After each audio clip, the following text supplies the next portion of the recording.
Bom dia. Queria falar um pouco sobre gestão financeira. Gestão presume escolhas. Gerenciar alguma coisa, seja tempo, dinheiro, qualquer coisa, faz parte de escolhas. Gestão financeira a gente faz desde o primeiro contato com o dinheiro, desde que a criança recebe de aniversário um trocadinho para comprar alguma coisa, quando começa a receber mesada, quando vai trabalhar, quando constitui uma família, tem que administrar uma casa, tem que administrar suas contas, até um empresário que tem que administrar uma empresa e tem que decidir entre a distribuição dos dividendos e a aplicação dos lucros para o exercício futuro. Nem sempre essas escolhas são claras. A maioria das pessoas não faz essas escolhas claramente. Levantam correndo para ganhar dinheiro, para resolver problemas, chegam de noite em casa exauridas, às vezes não conseguem dormir, porque parece que tem mais problema que quando começou o dia. E quando a gente pergunta para as pessoas o que é importante da vida, o dinheiro fica lá para trás. Normalmente as pessoas prezam, né, relacionamento, família, filhos, saúde, né, realizações. Mas não, o dinheiro faz parte, com certeza o dinheiro faz parte. Mas se eu não tiver os motivos, se eu não tiver essas escolhas, não adianta ter o dinheiro. E nem vou ter o dinheiro. As pessoas mais bem-sucedidas é as que sabem para que elas estão fazendo as coisas. Nossas escolhas têm que ser muito claras. Nós temos um componente nas nossas escolhas que é um componente subjetivo, que é um componente que vem das nossas crenças, que aprendemos com nossos professores, com nossos pais, com as nossas experiências, e isso nem sempre está muito bem resolvido nas nossas escolhas. Se manifesta de forma inconsciente nas nossas escolhas. Eu vou dar um exemplo para vocês que aconteceu comigo na década de 80. Eu trabalhava num banco, economista formado, e a área de sistemas, né, de informática, era uma grande oportunidade do momento. Eu era jovem, fui fazer uma especialização, fui trabalhar na área de TI, e trabalhei um tempo na área de TI, até que eu fui convidado a assumir uma gerência, gestão de pessoas. E eu descobri que a minha escolha lá, na década de 80, lá atrás, não tinha sido tão óbvia, assim, tão simples assim de ser uma oportunidade. Eu tinha dificuldade de relacionamentos e foi muito mais fácil eu ir para trabalhar com computador do que trabalhar com pessoas. E agora ele estava diante novamente dessa necessidade de trabalhar com pessoas. E eu voltei para a faculdade, fiz gestão em empresas, comecei uma carreira de coaching para me trabalhar com essa área de relacionamentos e aceitei o desafio. Só que nesse caminho eu vi que as pessoas não são mero fatores de produção. As pessoas têm uma vida particular, têm emoções, têm problemas familiares, têm problemas com filhos, cônjuge, e eu me vi envolvido numa trama que eu não estava preparado. E no meio dessa trama toda, eu descobri que estava com um tumor na tireoide. Eu tive que parar, né, dar uma pensada, repensar minha vida um pouco, que trabalho. E me indicaram um tratamento no Núcleo Espírita Nosso Lar, na região de Florianópolis, e eu fui lá, fiz o tratamento espiritual, fiz a minha cirurgia e voltei para a minha vida, e 2 anos depois o médico descobriu um segundo tumor. Um tumor no mediastino, uma região séria. O mediastino, eu fiquei sabendo, é essa região entre pulmão e coração. uma região altamente irrigada, complexa, vital, uma cirurgia de grande porte, e aí eu me assustei e lembrei do nosso lar e voltei lá para dentro para fazer um tratamento espiritual antes da cirurgia e descobri um livro, me foi indicado um livro que chama-se A Doença Sobre o Caminho, de um médico e de um psicólogo norte-americano, que eles falam exatamente isso. A doença não é um castigo, a doença é uma oportunidade, é para a gente parar e repensar o que está desequilibrado na nossa vida. E eu resolvi seguir para descobrir qual é esse caminho.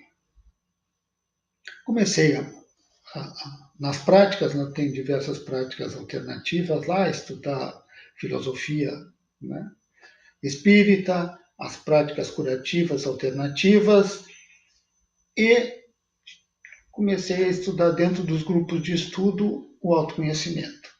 Do autoconhecimento até chegar à psicologia positiva, foi uma busca que eu fiz, né, já dentro do meu caminho de recuperação, da minha saúde emocional. E esse psicologia positiva é um termo surgido lá na década de 90 nos Estados Unidos, que um dos maiores expoentes é um professor de psicologia da Universidade da Pensilvânia, que estudou, o Dr. Martin Seligman, ele estudou as pessoas com depressão durante 30 anos e tabulou o que ele chamou de mapa do bem-estar. E ele diz que tem 5 fatores que influenciam o nosso bem-estar. São o prazer, são o nosso engajamento, os relacionamentos, o significado da vida e as realizações. Esses cinco fatores, traduzidos em 3 áreas da nossa vida, nos dão o meu lado pessoal, né? Minha saúde, meu bem-estar pessoal, né? Os meus relacionamentos, né? Como é que eu convivo com o meio que me cerca, e as minhas aspirações, as minhas realizações, as minhas crenças. Essas 3 áreas da minha vida têm que estar equilibradas. Em qualquer situação, sejam qual for meus objetivos, eu tenho que ter, de acordo com as minhas escolhas, essas áreas têm que estar equilibradas. Nesse equilíbrio, eu criei um processo que tem 3 momentos. Eu chamei de luz, câmara e ação. Luz, quando eu identifico qual é a área, qual é o problema que está com dificuldade. Aonde eu tenho dificuldades? Né? Eu tenho dificuldades com a minha autoestima, com a minha aparência, com a minha saúde, tenho problema de obesidade, eu especifico qual é o problema. Eu boto foco no problema. Eu identifico qual é o problema que está desestruturando, desequilibrando as áreas da minha vida e está me impedindo de eu andar para frente, de eu fazer escolhas mais conscientes, mais de acordo, para correr menos, né? E sobrar mais tempo para eu manter uma vida equilibrada, mais profícua. O segundo ponto é câmara. Então, o que isso me atrapalha dentro do meu equilíbrio? Aonde eu quero chegar? Qual é o objetivo? E aí eu traço um plano de ação, um passo a passo para chegar nesse objetivo. Como um diretor, eu sento na cadeira do diretor do filme, crio as imagens mentais, crio o roteiro do filme, defino, né, o que o ator vai fazer, e aí eu passo para a ação. Aí eu levanto a cadeira, agora eu vou ser o ator. Eu fiz o filme para eu desempenhar esse papel. Nesses 3 momentos, temos 5 passos para fazer isso, né? Definir a área, o objetivo, que talvez seja mais difícil, porque se fosse fácil não seria um problema, não estaria travando todas as áreas da minha vida. Então vale buscar ajuda especializada de um profissional, vale buscar uma palestra, um livro, um amigo que tenha, né, condições de ajudar, definido bem o problema, botar o foco no problema, né, definir aonde está o problema, e o segundo passo é eu fazer o meu plano de ação, um passo a passo, objetivos parciais, um objetivo, qual é o objetivo final, quais os passos, objetivos têm que ser SMART, né?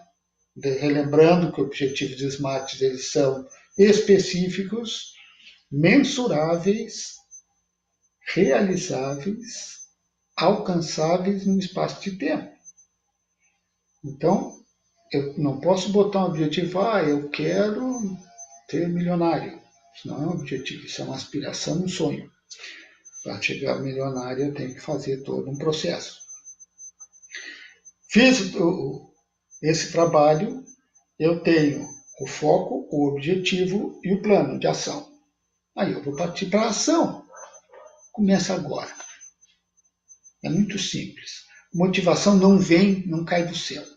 Motivação vem de uma ação positiva. Quando eu faço uma ação positiva em direção ao objetivo que eu sei que eu quero, a motivação vem. Por quê? Porque eu vou ter o meu plano, eu vou ter mensurável. Hoje eu consegui mais um degrauzinho. Então, é mensurável exatamente para manter a motivação. E por último, mas talvez o mais importante, a vida muda. Tem um ditado que diz que quando eu achei que eu tinha todas as respostas, veio a vida e mudou todas as perguntas.